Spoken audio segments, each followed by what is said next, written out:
Have you ever noticed that native speakers don't always use perfect grammar, but they still sound incredibly fluent? That's because they speak in chunks, not individual words. Instead of building sentences word by word, native speakers use ready made expressions like at the end of the day, here's the thing, so far, so good. And once you start using these chunks, naturally, your English instantly sounds smoother, faster, and more fluent. So, in today's video, I will teach you 30 powerful English chunks that native speakers use every single day with meanings, natural examples, and pronunciation tips. Let's jump right in. So in part number one, I will share some chunks related to conversation starter. Number one is here's the thing. It is used before explaining some important point. Like for example, here's the thing. Fluency takes consistency. Here's the thing. Nobody speaks perfectly all the time. You can use it when you want people to pay attention to what you are saying. Number two is at the end of the day. At the end of the day, meaning after considering all the points, everything, you come to some conclusion ultimately. At the end of the day, practice matters most. At the end of the day, confidence beats perfection. This is extremely common in discussions and meetings, so you can use it. Number three is to be honest. To be honest, it is used to express real opinion about something. Like, for example, to be honest, I was nervous at first. To be honest, that method didn't work for me. Number four is I'm not gonna lie. It is used before saying something truthful or surprising. I'm not gonna lie, that exam was brutal. I'm not gonna lie, your English sounds great. It is very common in casual American English. Number five is you know what I mean. You know what I mean. It is used to check if the listener understands you or not. Like, for example, it just felt awkward. You know what I mean? English needs daily practice. You know what I mean? Number six is fair enough. It is used when you accept someone's opinion or reason. You were tired. Fair enough. Fair enough. That makes sense. Number seven is sounds good, meaning it is used when you agree with a plan or a decision. Let's make at six. Sounds good. Pizza tonight? Sounds good. Number eight is no worries, meaning it's okay, no problem. Thanks for helping me. No worries. No worries. Take your time. Number nine is my bad.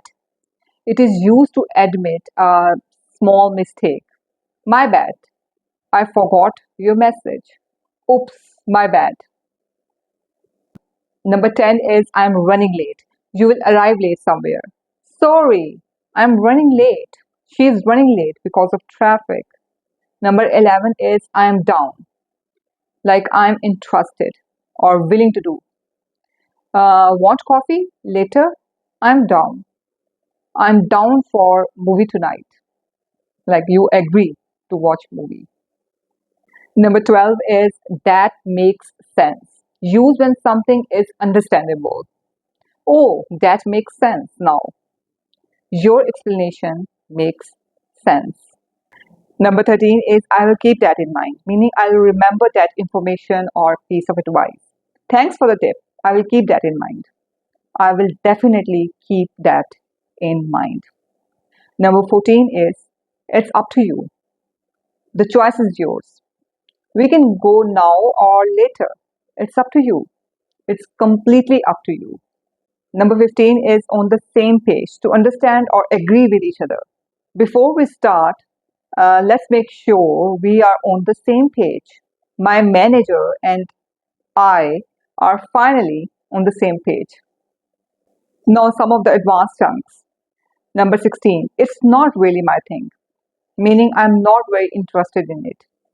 Horror movies aren't really my thing. Camping is not really my thing, to be honest. Number 17 is all things considered, meaning when everything is taken into account. All things considered, the presentation went pretty well.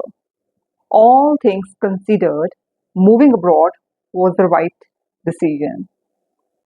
Number 18 is good for you, used to praise or congratulate someone. Like, for example, you started your own business? Good for you. You finally quit smoking? Good for you. Number 19 is so far, so good. Everything is going well until now. How's your new job? So far, so good. I have been speaking English daily. So far, so good. Number 20 is that being said. It is used to introduce a contrasting idea. Like, for example, the course is expensive. That being said, it's helpful. Grammar matters. That being said, fluency matters more. Number 21. On the top of that, in addition to something, some idea. He works full time and on the top of that, studies at night. The weather was bad, and on top of that, traffic was terrible. Number 22. It turns out, used when revealing some surprising information. It turns out I was wrong. It turns out she already knew the answer. Number 23. I couldn't help but. It means unable to stop yourself from doing something. I couldn't help but laugh. I couldn't help but notice your improvement. Number 24. That's the catch. The hidden problem or disadvantage. The app is free, but that's the catch. Ads everywhere. It sounds easy, but that's the catch. Number 25. Long story short. To summarize briefly, like for example, long story short, we missed the flight. Long story short, I quit the job. Number 26. For the most part, like mostly, for the most part, the meeting went well. People were, for the most part, supportive. Number 27. By the way, it is used to introduce extra information. By the way, your pronunciation improved a lot. By the way, did you finish the assignment? Number 28. It slipped my mind. I forgot. Like, for example, sorry, it slipped my mind. Her birthday completely slipped my mind. Number 29. I'm all ears. Like, I'm listening carefully. Tell me your idea. I'm all ears. I'm all ears if you need advice. And number 30, you nailed it. You did it perfectly. Your presentation was amazing. You nailed it. You nailed the pronunciation. So, if you really want to sound fluent, stop memorizing isolated vocabulary words, start learning English in chunks because that's how native speakers actually think and communicate. Now, tell me in the comments which chunk was your favorite and try using at least one of these expressions today in a real conversation. Don't forget to like, subscribe, and share this video with someone who wants to sound more natural in English. See you in the next lesson.